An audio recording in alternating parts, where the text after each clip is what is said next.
Sensasi bergidik atau merinding kerap dirasakan kaum pria saat buang air kecil atau kencing. Bergidik atau merinding ketika buang air kecil tersebut menurut pakar kesehatan disebut pee shiver atau pee shakes. Pee shiver adalah munculnya sensasi geli yang berasal dari area panggul, namun bisa menjalar hingga ke seluruh tubuh sehingga pria pun akan merasa bergidik, merasa geli pada area leher atau bahu, hingga membuat alis mata bergerak-gerak. Sensasi yang muncul saat buang air kecil ini biasanya diiringi dengan perasaan lega. Hampir semua pria mengaku, jika mereka pernah mengalami sensasi bergidik ini saat buang air kecil. Namun, sebagian kecil wanita ternyata juga mengaku pernah merasakan sensasi tersebut.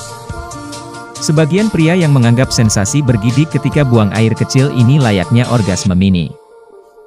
Lantas, bagaimana sensasi bergidik ini bisa muncul saat buang air kecil?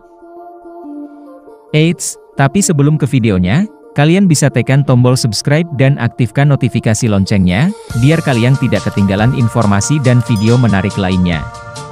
Oke lanjut. Pakar kesehatan menduga jika hal ini berkaitan dengan kinerja dari sistem saraf parasimpatik pada tubuh.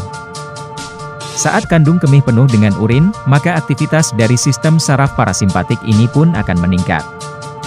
Adanya aktivitas dari saraf ini kemudian membuat otak mengirim sinyal untuk segera mengosongkannya dan setelah urin ini terbuang, sensasi lega ini juga ikut memberikan reaksi pada saraf tersebut. Tak hanya sistem saraf, ada dugaan lain dari munculnya sensasi bergidik ini, di mana bisa jadi hal ini muncul sebagai insting alami manusia dalam mempertahankan diri. Biasanya, sensasi bergidik muncul sebagai sinyal akan adanya ancaman yang muncul tatkala berada di tempat yang asing. Sebagai contoh, saat pria buang air kecil di sekitar pohon dan cenderung mempercayai hal-hal yang mistis akan cenderung mudah merasakan sensasi ini.